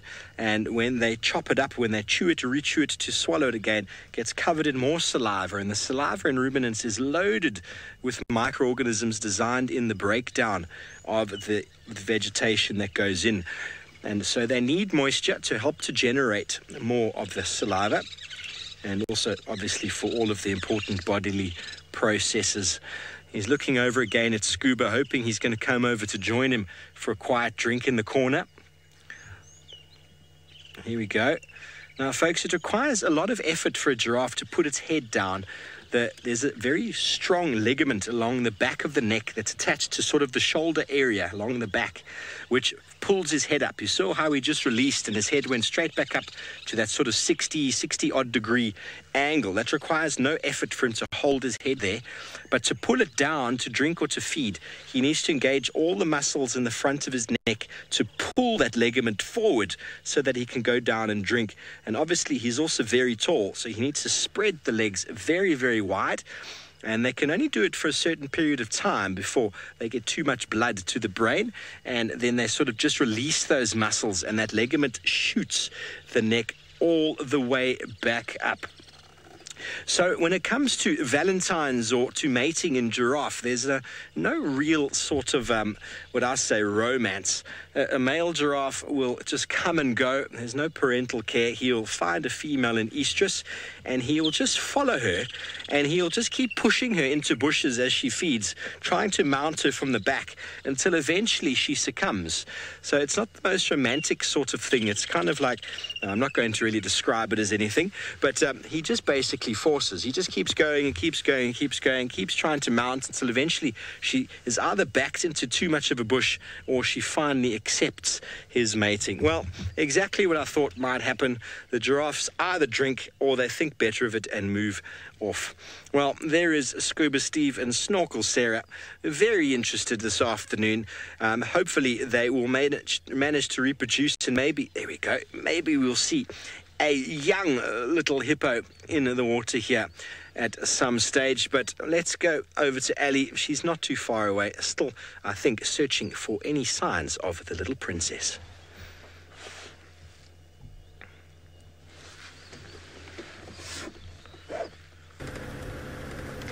Seems like our search for little Tlalamba has been somewhat unsuccessful. We have managed to find out that she has not left that block. So she's in there somewhere, and it's the same block where she was in yesterday afternoon. So I don't know why she's playing game with us. She seems to be very eager to play in the morning, perhaps because the weather is pretty cool. And then in the afternoons, she's not too interested in, being a star, because stardom is hard even for a leopard. Now, I can only hope that she has managed to find a wonderful spot, and hopefully she'll be enjoying a nice afternoon off. And who knows, maybe even Thandi managed to find her somewhere in through the block. That would be lovely. If the two of them were together, it would mean that perhaps Thandi has brought another wonderful kill back to her, or she's taken her back to the kill, as Thandi did a little bit earlier this week. After playful days of hunting exercises only left Tlalamba hungrier, her caring mother came with just the right surprise in the form of a headless impala. With motherly duties fulfilled, Thandi went for a well-deserved rest. Once Tlalamba had the feast in her care, she wasn't going to give it up easily. Perhaps Tlalamba is more aware than before of just how valuable a good meal can be. After securing the kill up in a tree, she carefully enjoyed every bit of it. I feel like the only way that I'll forgive Tlalamba for not being around if she is having as much fun or eating as much as she was when Thandi came to fetch her. Now, we've returned, of course, to the spot where everything's been happening. She drank from this pan earlier today. So I'm pretty sure she's got to be around here somewhere. This is the only water that we've got. And then, of course, lots of hideouts for her. The grass is very long, so I wouldn't say that she's probably up on a tree. I think the sun is still very, very harsh for all the trees that we've got around the area. And if you look on top of the tree branches and so on, they're all pretty much covered in sunlight. So I think chances are that she's going to be tucked underneath a bush trying to cool down. So I don't know where else to go. We've tried that way, we've tried that way, we've tried that way, and then we've tried this way. So I feel like, we've got to do them all over again, because I am sure she is in here somewhere. And of course, not as easy for us to find them, because we've got to rely on tracks and signs that they might leave behind. But if, for example, Thandi, her mom, went to come around, she would either start calling, and it normally sounds like a bit of a chuff, and then they go and if she cannot call her, then she'll start contact calling and go ow, ow, almost like that. I am terrible at imitating animal calls, so I'm terribly sorry for the damage to your ears. And if she doesn't find her, even when she's making those noises, because sometimes Tlalamba seems to wander off a little too far away for Thandi's liking, then she'll start calling a little bit louder, just to get her, just to find out where she is. And if she doesn't find her, then she's going to get louder and louder and louder, or even start sniffing and start looking for her wherever she might have been. So Tlalamba was going to have to come running, and perhaps it's what happened in that reunion when Thandi made the kill and then put it up on the tree and just went to call Tlalamba and like, ooh, food is here, come on, let's go. I'm pretty sure that Tlalamba was very happy to hear that her mom had gotten her food, because, I mean, of course you're going to be happy if you haven't eaten for a few days and they bring you a nice meal. Although a headless impala, I feel like it might have been a little bit too much, but she seemed pretty happy with that. So not too bad. We're going to give it one last bash. See if we can find her here. Come on, BK, we can do this. But while we do that and we face the trees, we'll send you guys across to Trushala.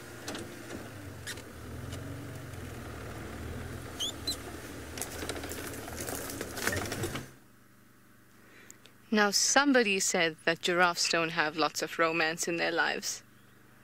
I think differently. These guys got a heart around them. And he's managed to woo a whole lot of stingless bees. Isn't that awesome?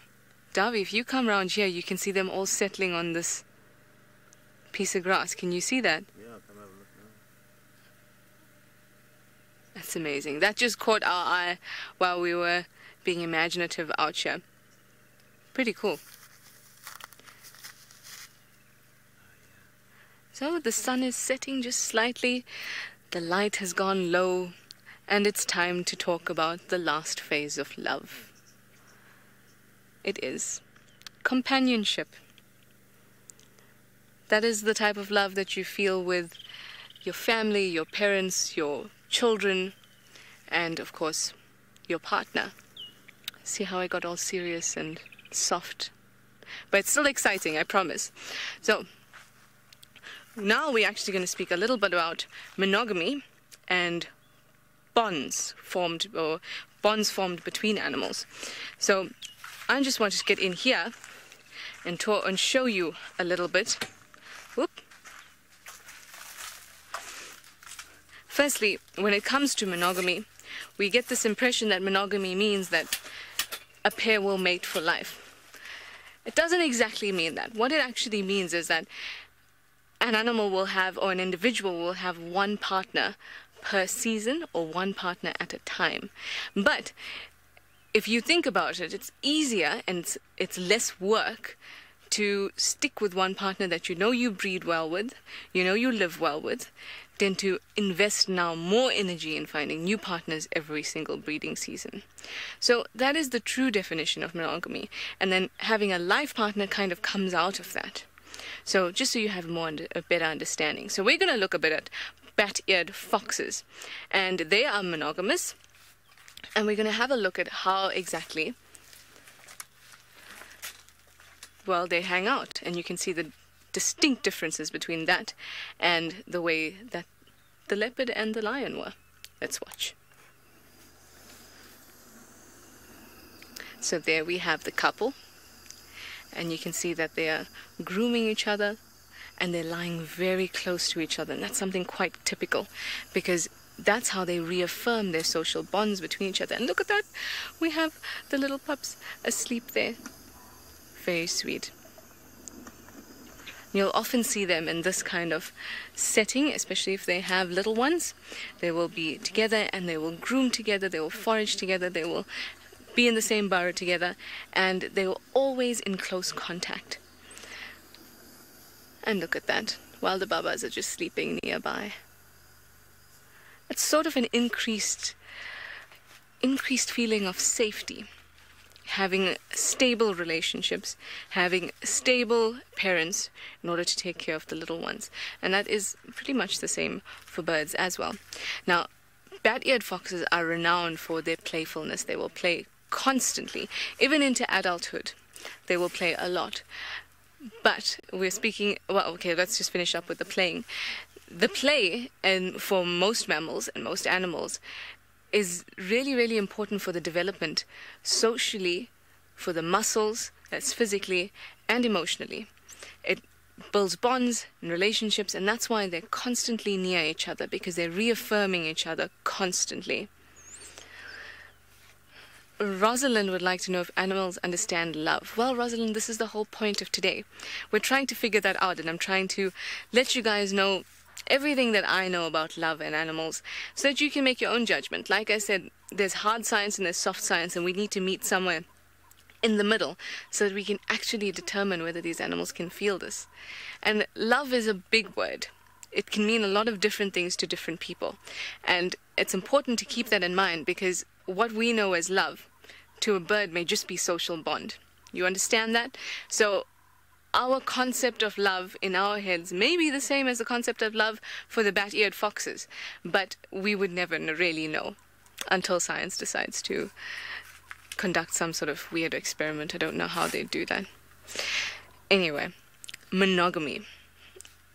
They will stay together, and this companionship aspect of love is associated with oxytocin in your brain and associated with vasopressin, I think it's called, which is also a type of hormone that's coursing through your brain when you are feeling attachment and companionship, and you're building these bonds between people. And it's actually located in the reward centers of your brain. So you feel good and you feel like you're doing the right thing by creating this social bond, these long-term relationships. And what's really, really interesting is that I read, bat-eared foxes as well, they stayed together in an experiment in Zimbabwe for 12 years. They stayed together and they produced 8 different litters. So we can tell that the social bonding and how much they stick together, sit together, groom each other, play together, affects how well they stay together, as well as the breeding success. So if you're successfully breeding and there's no issues in this long-term bond, there's no need to invest in anything else to find another mate. So that's really, really cool, I think. And it's kind of the same for birds as well. Now, an experiment was done on prairie voles in the Americas, and they found that they actually have a higher percentage of receptors for oxytocin in their brain. And oxytocin is related to the long social bond. So there we go. We know that now the oxytocin receptors has to be receiving oxytocin. So that is 2 separate things that I've managed to bring together, and now it kind of reaffirms the fact that this companionship and bond is actually very much chemically based. So I think that's quite cool. Well, we have a last clip to watch, and I think that we will watch it when we come back from I don't know who and I don't know where, but I heard something very subtle coming from FC.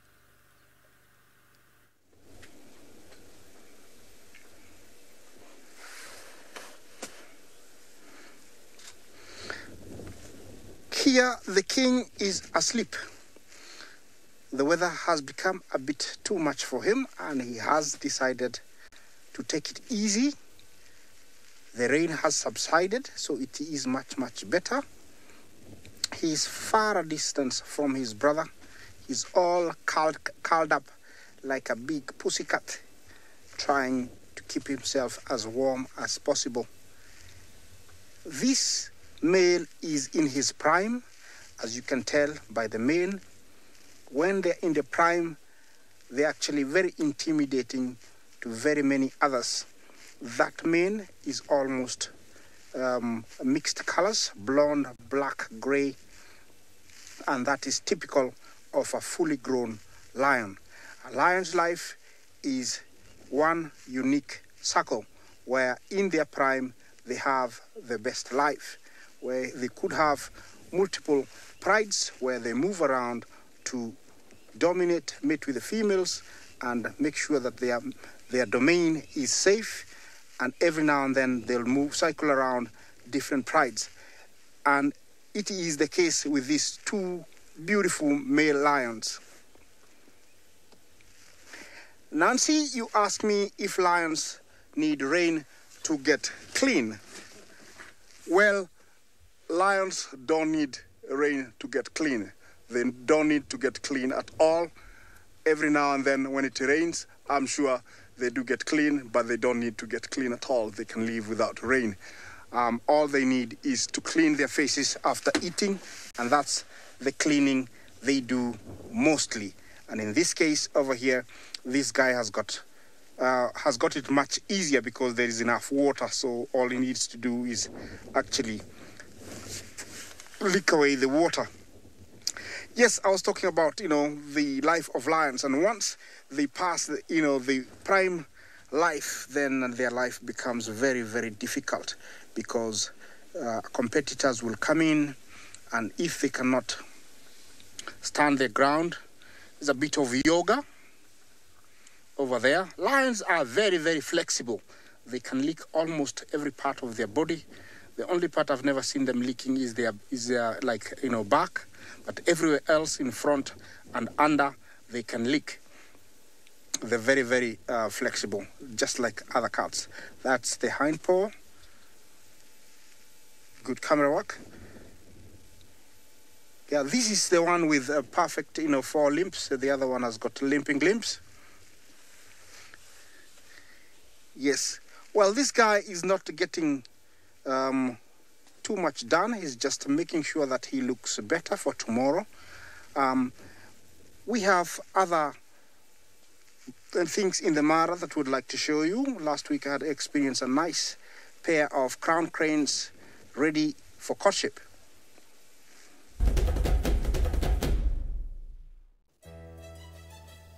It is said that actions speak louder than words.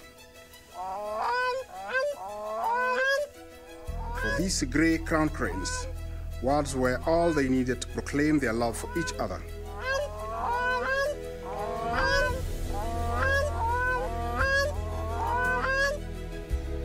In Africa, grey crown cranes breed close to rainy seasons, although in East Africa they breed all year around.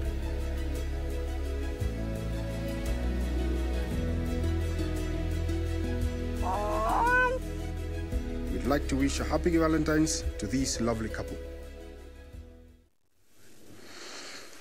Well, this guy is not getting too much, enough love like the grey-crested crane, but maybe in the next coming days, before the day of love, he will be back with his females that always take care of him.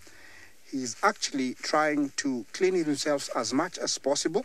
I think he's taking advantage of the rain because it is wet everywhere, and so he's using his tongue to lick off the water. At the same time, I think he's getting cleaned.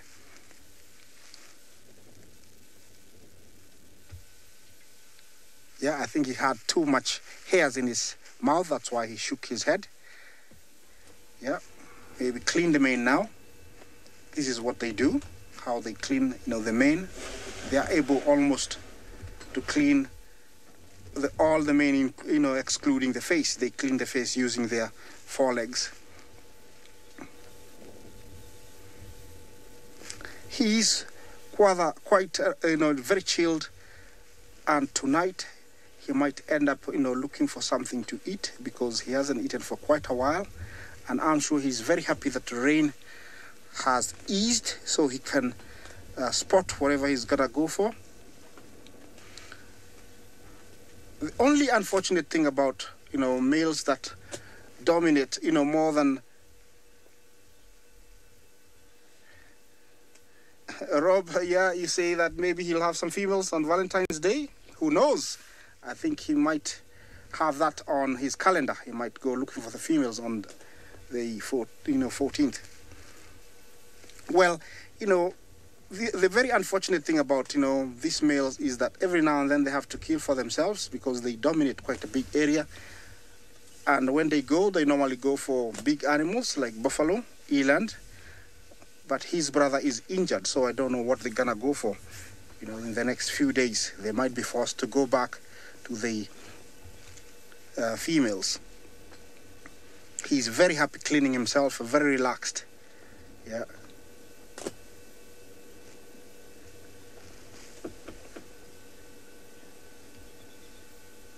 Alice, you ask if lions get hairballs. Yes, they do. And every now and then, they'll throw them out by eating lots of grass, I think, which makes them throw them out. And we do come across them every now and then. And also, after eating too many skins with different kind of hairs, they cannot digest those, so they are formed into a small hairball. And every couple of months, about 3, maybe up to 6 months, they will throw them so that, they can start a new hairball. Look at that. He's cleaning his face now.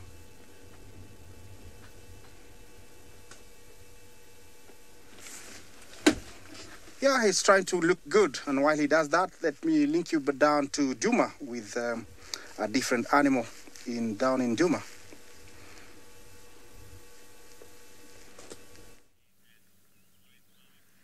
Well, seems like Kalamba managed to elude us the whole afternoon, which we're feeling heartbroken about.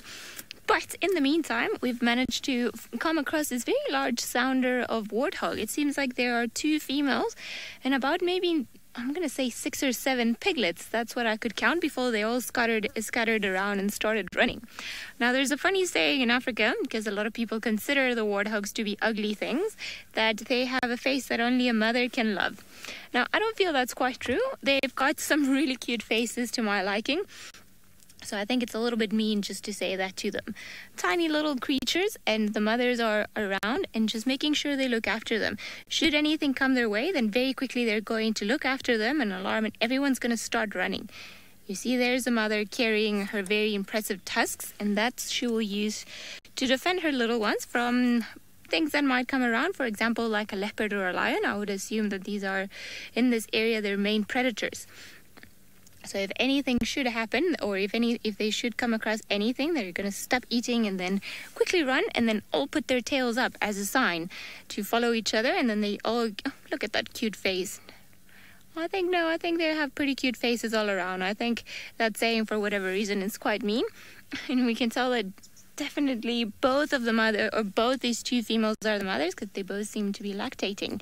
So when they're tiny, the mothers will actually keep them inside their burrows, and they have to come often to feed them, because unlike popular belief would have you say, they actually don't have a lot of body fat, even though we think of them as pigs. So they have to eat a lot just to metabolize whatever it is that they eat and keep warm, especially in the chillier days, because that sometimes can cause for them to die out of hypothermia. Stunning little creatures. See, there's the impressive mother with her tusks.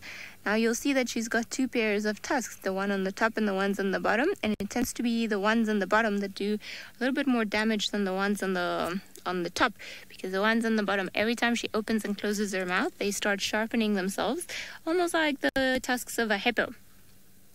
Now, it seems to be quite a peaceful afternoon here, and I'm going to assume that these little guys were born during the spring, which, as we know, is pretty much the season where a lot of the creatures prefer to have their little ones, just because there seems to be a lot more food available and water. So some creatures have adapted to, and including creatures like warthogs, there seems to be a peak in water buck. Then, of course, we know of impala.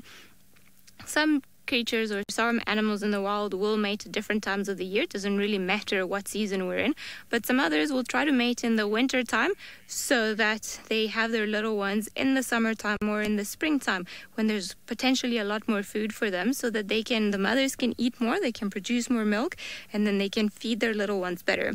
Now, in the years where we've had droughts, then this can be a bit of a problem, as perhaps the mothers will not be able to find enough food to them to then produce enough milk, because they don't have, or they'll produce milk, but maybe not just as much.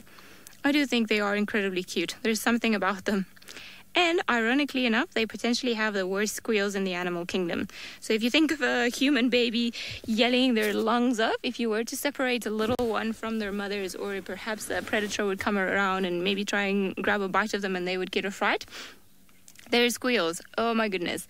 It is a noise that you will never, ever, ever forget. We used to have one at the Wildlife Rehabilitation Center where I worked, and it was a tiny one. And whenever it would, one of us, or actually the girl that it had bonded with, would walk away from the room, it would just scream murder, as they say. It was terrible. So we eventually decided that we couldn't leave it on its own, and if it started to get hungry in the middle of the night, it would start squealing nonstop. So I think that put us off human babies for a while. Very pretty. Look at all the little bums. Now you see, interesting enough, you see that they're feeding already at such a small age. They go down on their wrists and then they start feeding there. So those calluses that they have to be able to support this mechanic of their feeding actually gets formed during their fetal stage. So it's just a hardened skin, let's call it that way, that will allow them to spend long periods of time kneeling down on the wrist, so that they don't damage their legs or their toes or their hooves on the front, because of this way that they eat. They will use their little nose to dig up things, use it almost as a shovel, and then if not eating or little things like grass, like we were looking there. Whew. We're going to head towards Twin Dams because it is very hot, and we want to see if perhaps there's anything else lurking around there. Hopefully it will, but while we do that, hopefully we'll send you guys across to Trushala. The fire of love still burns strongly in my heart. It does, it truly does. Do you like my little hearts on my face? I'm quite proud of them.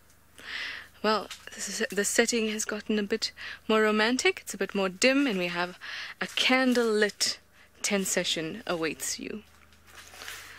Now, let me just pop this down here and get in a little closer, and I want to quickly show you our last little clip of the day, and that is of our delightful Wahlberg's Eagle couple. Couple version number 1, then when she returned, and she now had a younger toy boy, as James likes to call him. Let's just see how this goes.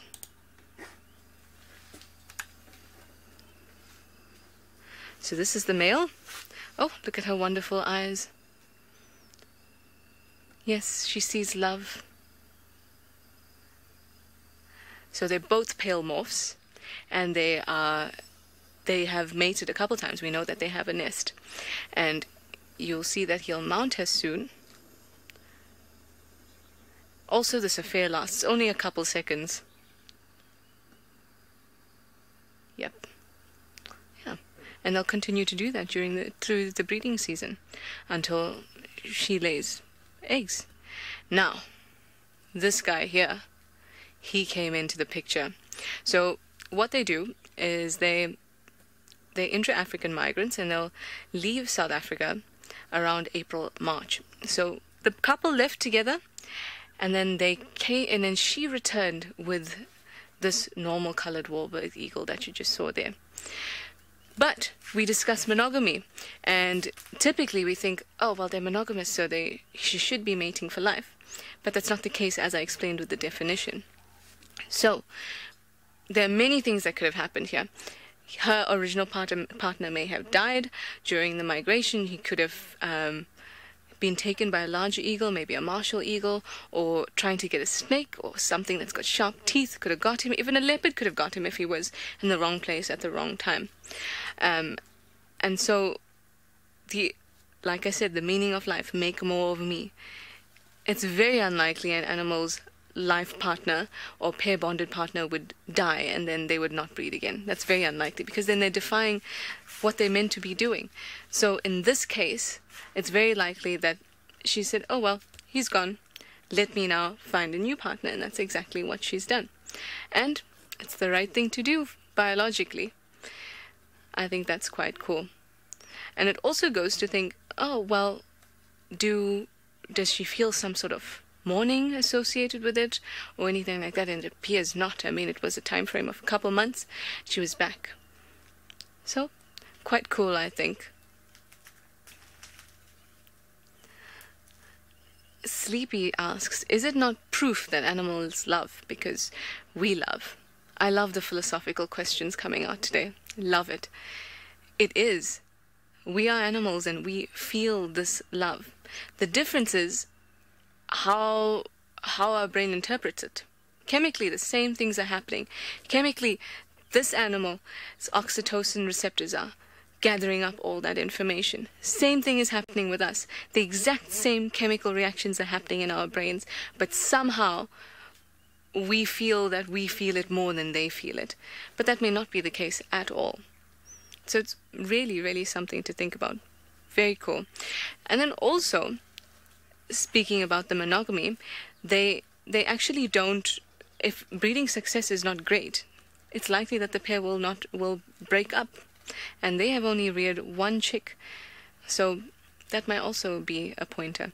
Anyway, let us go to Isaac, who's got a great big eland for you.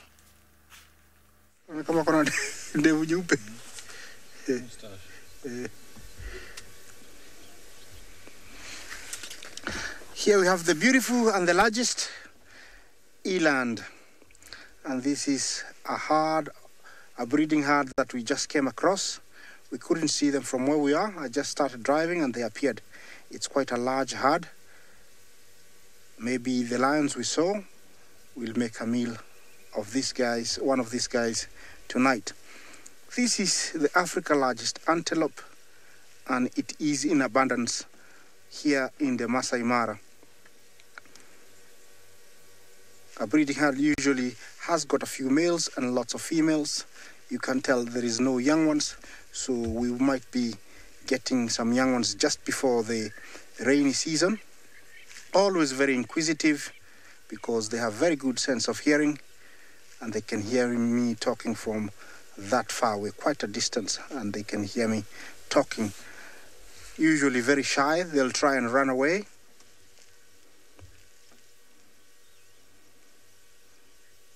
CMAC, you ask me, are most of the animals monogamous?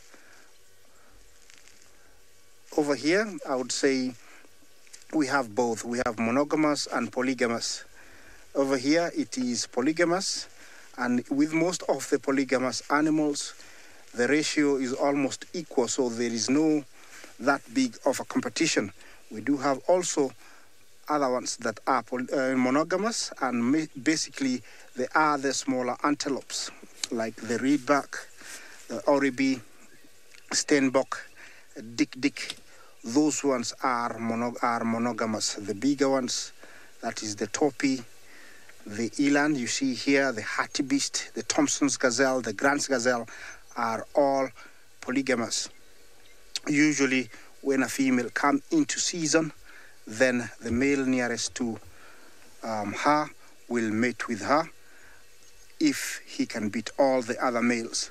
So competition can be high, but the ratio is almost equal. So whoever is closer to a female will, get to mate with that female, and also that, usually, makes him have, spread his gene for the near future. And in this case over here, you can tell that there is no competition because the ratio is very much the same. They're quite a distance away. Usually very shy, but they're very comfortable at this distance, very busy, eating the wet grass, which I'm sure they're very happy to. There is one very big bull in the middle. I don't know if you can see him. As they age, they get much more grayer, and the dewlap becomes much, much bigger. That one would have, higher chances of mating with most females because he's much more intimidating to the other males, and also very good looking to the females. Most of the females will actually want, to mate with the biggest and the most biggest bull, because they think, he's going to produce the best gene. While we stick around here with these beautiful elands, let's take you down to Trishala, down in Greater Kruger.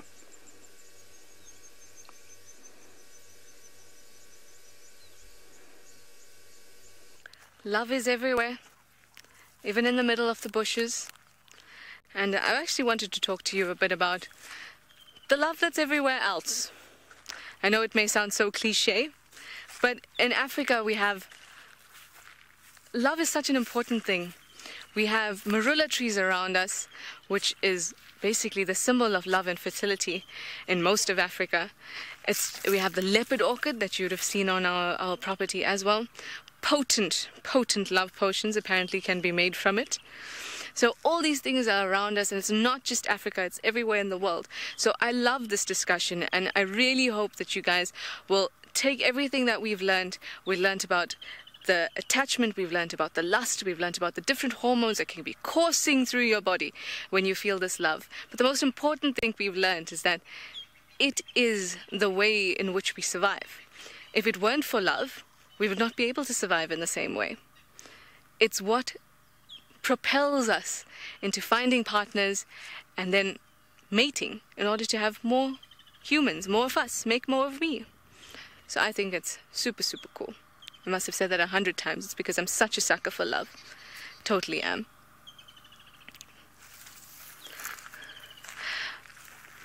Yes? MC has just asked me to please apologize for the last shot that was not a Wahlberg's eagle, but I was lucky enough to show you those clips, and I'm lucky enough to see them quite often, and I do see Mrs. Wahlberg with current Master Wahlberg, we'll call them. We don't know if they're married yet, but they're definitely hanging out together all the time. And it also makes me wonder if, we look for differences in each other, and we look for those type of things in order to reproduce. Like I said to Davi, we are all a piece of art, and I hope that the message of love has really, really stuck with you, and that we all know it's all about chemistry. But it's bye from me, and let's go to Isaac to say bye from him. Ali, Steve, and Trish.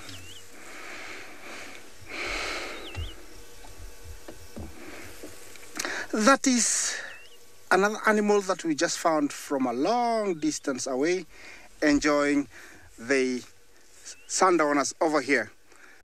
Well, it's all been very nice hosting you this afternoon on behalf of Trishala, Ali, and Steve. I myself and my cameraman Archie.